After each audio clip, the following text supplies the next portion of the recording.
This video is designed to help you create a well-rounded EV2 builder. With a little knowledge, you'll be able to freeze them with protons, buff your other defenses, or reflect any unnecessary badness. Hope you enjoy. What's going on, everyone? Juicebags here, and welcome back to another Dungeon Defenders 2 Hero Spotlight.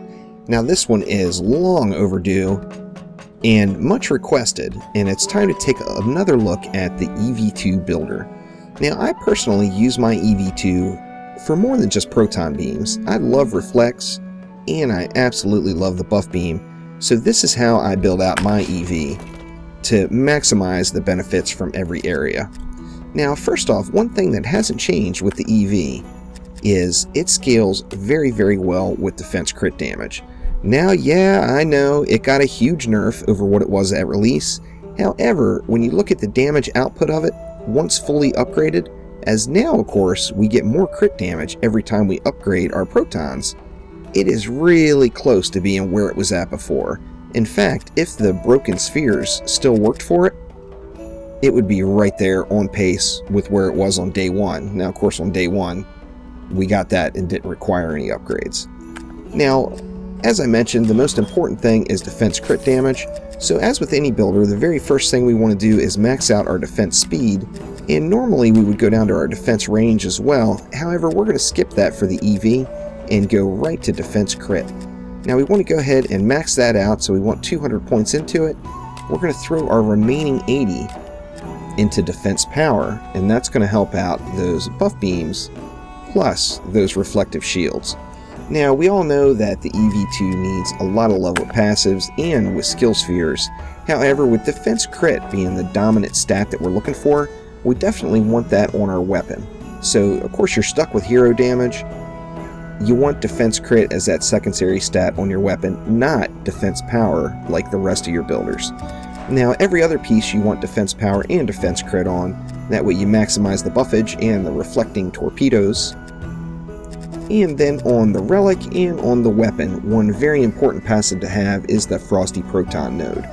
It rolls up to a 3% chance for the proton node to freeze all enemies it touches for 3 seconds. Now you can get this on 2 pieces.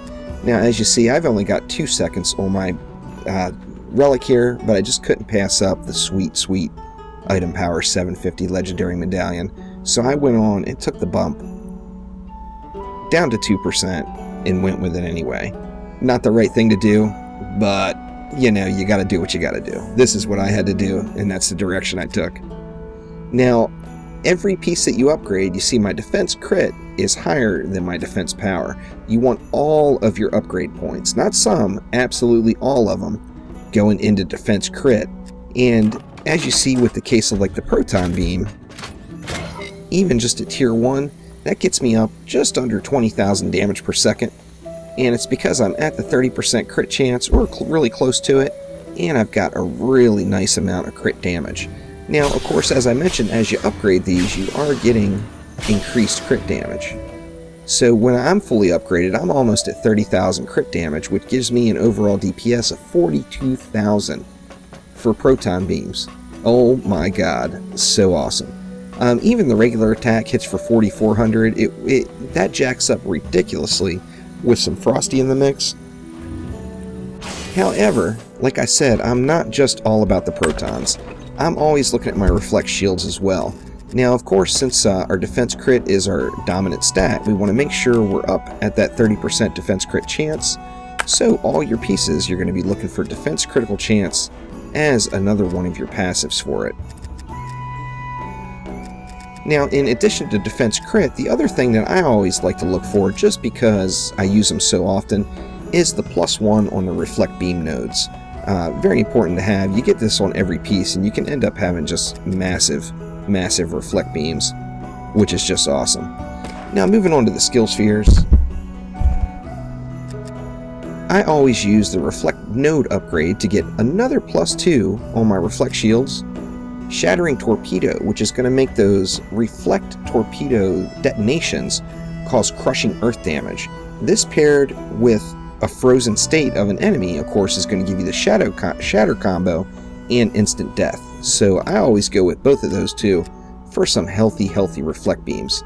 Now, I'm also going with the Oiling Strike Sphere and the Chilling Strike Sphere. Now, these do not work with every single defense. However, with the Proton Beams, they do. Now, there is a rumor floating around on the internet. Whether it's true or not, I have no idea, but I haven't done anything to go against it just because I'm superstitious like that. And the rumor is that you have to have your EV that laid those Proton Beams down in your active hero deck. So it has to be in your 4 that you have available. It's okay if you switch to another character, but do not take that EV out of your active hero deck, or there's a possibility that those 2 spheres aren't working, which of course, that's no good. We want them working.